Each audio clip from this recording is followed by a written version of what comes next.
Ya pemirsa, banjir yang kembali menerjang kota Padang, Sumatera Barat ini merupakan banjir bandang keempat sejak 25 November 2025. Dan untuk mengetahui kondisi terkini pasca banjir, kita akan bergabung bersama jurnalis NTV Mardi Rosa Tanjung.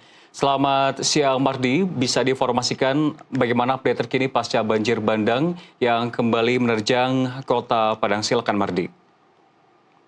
Ya, baik Rian dan pemirsa dimanapun berada, saat ini kondisi Kota Padang masih diguyur hujan, namun masih dalam kondisi hujan ringan.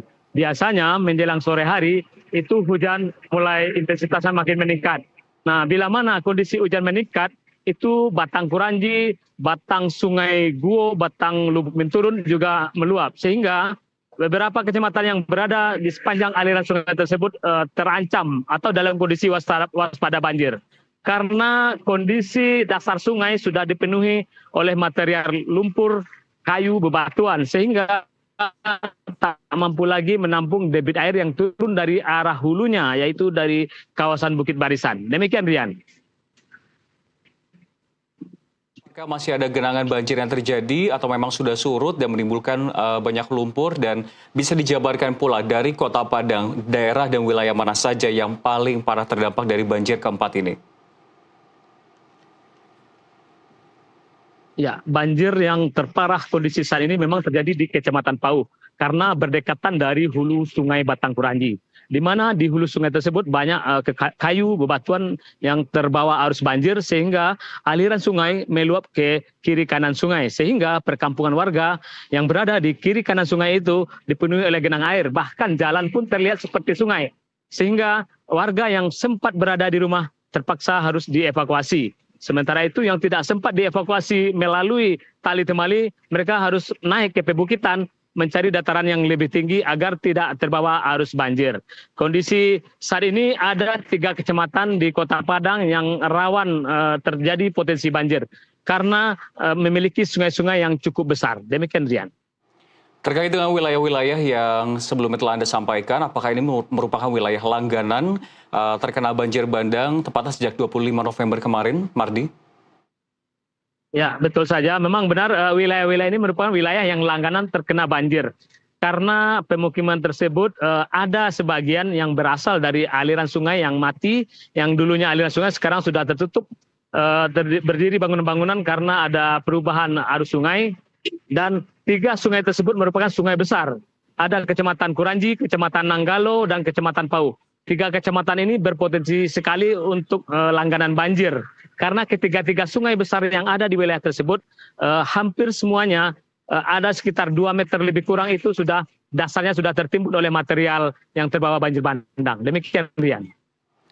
Mardi, terkait dengan luapan sungainya, apakah masih terjadi? Dan selanjutnya saya ingin bertanya terkait dengan warga setempat. Apakah mereka akhirnya kembali dievakuasi, mengingat ini merupakan banjir bandang keempat, mungkin sebelumnya sudah kembali ke rumah mereka, atau justru memang mereka masih terjebak di wilayah-wilayah yang terkena banjir bandang keempat ini, Mardi?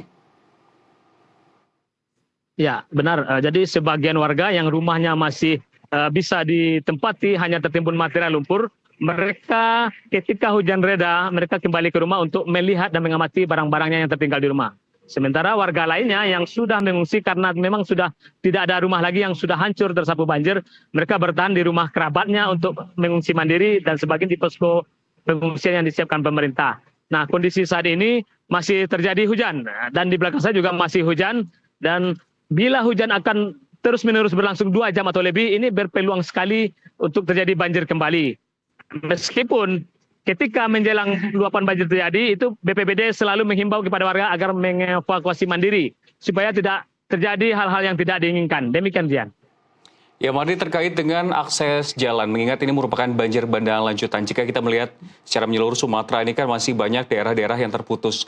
Banjir bandang terjadi per hari ini. Apakah menyebabkan adanya jalur terputus, jalur distribusi, atau mungkin akses daerah wilayah yang kembali terisolir? Ya, akses jalan memang banyak yang terputus. Terkhusus di wilayah Kecamatan Pauh itu banyak jalan-jalan menuju perkampungan warga sudah tidak ada lagi, sudah menjadi aliran sungai. Dan ada juga jembatan-jembatan utama penghubung antar kecamatan, seperti jembatan di Kecamatan Nanggalo penghubung dengan Kecamatan Padang Utara itu sudah terputus sehingga harus memutar arah untuk mencari jalur lain. Sedangkan untuk di Gunung Nago, kawasan Gunung Nago, Kecamatan Pau, itu sama sekali jalannya sudah habis. Sehingga perkampungan warga itu memang tidak bisa lagi untuk didatangi. Karena cukup panjang dan banyak ruas-ruas jalan yang habis tersapu banjir bandang. Demikian, Rian. Satu pertanyaan terakhir, Mardi, terkait dengan update dari listrik dan juga sinyal seperti apa di sana, dan juga distribusi bantuan dari pemerintah, apakah sudah diterima oleh warga? Singkat saja, Mardi. Ya, untuk listrik saat ini tetap masih menyala, kecuali di perkampungan yang memang akses jalan terputus, tiang listriknya hanyut. Itu sudah tidak berfungsi lagi, sinyal masih aktif, demikian ya. Baik, terima kasih Mardi Rosa telah melaporkan langsung dari Kota Padang, Sumatera Barat. Selamat bertugas kembali.